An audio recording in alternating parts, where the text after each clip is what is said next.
サワディーカー。タイ在住野菜ソムリエプロ健康料理研究家の青です。今回のサラディクッキングはレンジで簡単パッポンカリー。前回のダレーパッポンカリーは見ていただきましたか？お試しになられた方、ぜひ感想をお寄せください。今回はリクエストでレンジで作れる簡単レシピというのをいただきまして、だったらパッポンカレーを簡単にアレンジできないかと考えて作ってみたのでした。そしたら大正解。材料が揃ったら10分でできちゃうんじゃないかしら。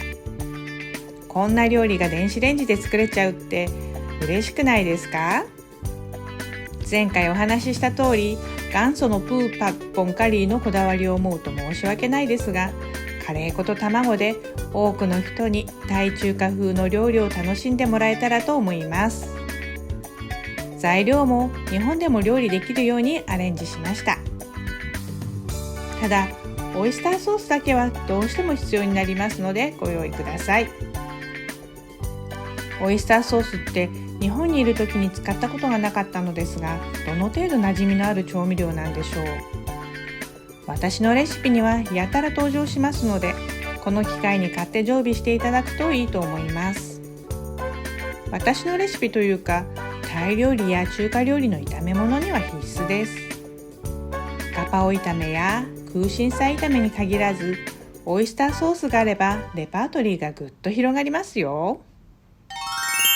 さて、ここで突然の新コーナー Today's Word です。今回はオイスターソースです。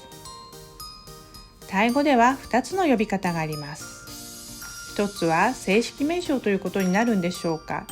ソースホイナンロン。ソースはそのままソースのことですね。ホイナンロン、牡蠣のことです。さらに言うと、ホイが貝のことで、ナンロンは牡蠣類の総称のようです。もう一つ、ナンマンホイというのもあります。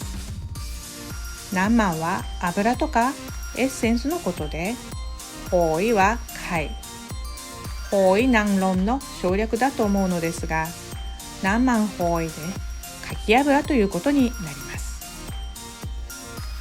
そういえば日本語でも牡蠣油と呼んでましたね。なぜ油と思いましたが、よく考えたら醤油も油、つまりトロトロした液体のことを言うのでしょう。そもそもオイスターソースって何なのでしょう。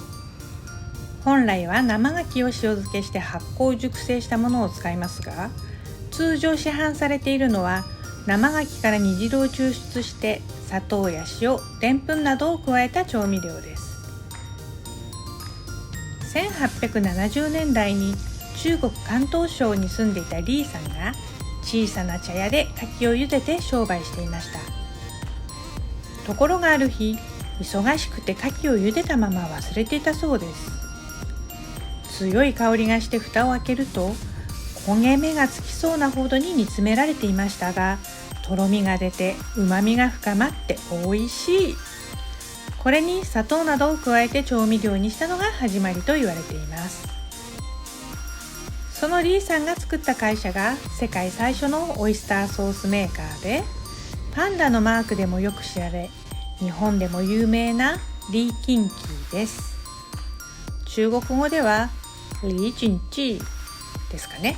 英語だとリーカンキー、タイ語はリークムキーです。多分このメーカー、今ではいろいろな調味料を販売していて世界中で人気ですね。こちらを利用するのでもちろんいいと思いますし、タイには他にもいろいろなメーカーがあります。調味料売り場に行くとずらっと並んでいて迷うほどです。ちなみに私はタイ人に人気のメークロアというおばさんがパッケージになっている商品を利用しています。どうしても手に入らないという方は、ウスターソースなどを使った代用レシピというのがネットに載っていますので探してみてください。では今回のテーマ、レンジで簡単パッポンカリーです。何度か試してちょっとレシピがバラバラですが、メインを2つ簡単に。まずはカニカマを使ったカニカマパッポンカレー、タイ語だとウーアパッポンカリーを紹介します。レンジで作るということで1人分を意識したのですが、これはちょっと具沢山になったので2人でシェアもできると思います。材料のまとめは概要欄に記載しますので、作る手順でそのまま説明していきます。まずは玉ねぎをスライス。小さい玉ねぎだったので1個使ってますが、普通は半分か4分の1個でいいでしょう。カットしたら耐熱容器に入れます。次にパプリカ。ちょうど大きな赤唐辛子があったのでそれを使いました。こちらもスライス。パプリカの場合は細切りにします。細ネギ4本。3センチくらいにカットします。白い部分は玉ねぎと一緒に耐熱容器に、青い部分を別に取っておきます。にんにく2かけ、みじん切りにしました。これも耐熱容器に入れます。耐熱容器には玉ねぎとネギの白い部分、にんにくが入っています。ここにカレー粉大さじ1を入れます。大さじ1弱ですね。ココナッツオイル、普通のオイルでいいですが、大さじ1を加えてよくかき混ぜて電子レンジに1分。次にカニカマを4本半分にカットします。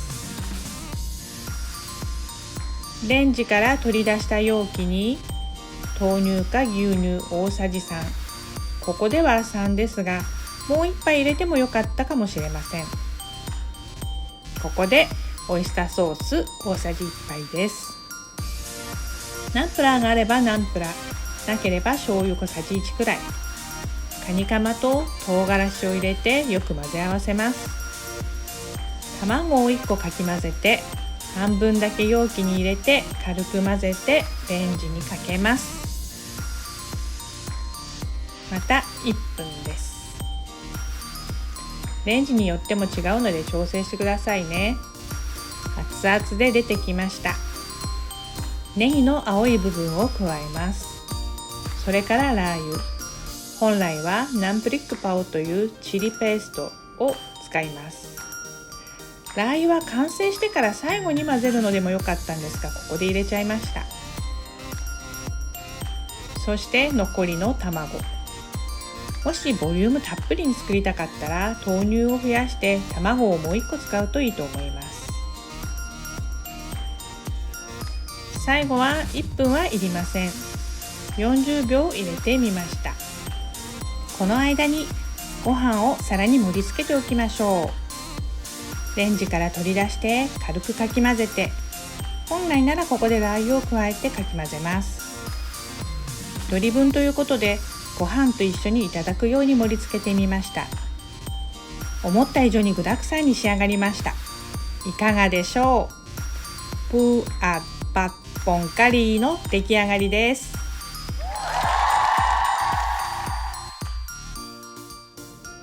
では次に、さらに簡単なサラダチキンを使った超手抜きなチキンパッポンカレー、ガイパッポンカリーです。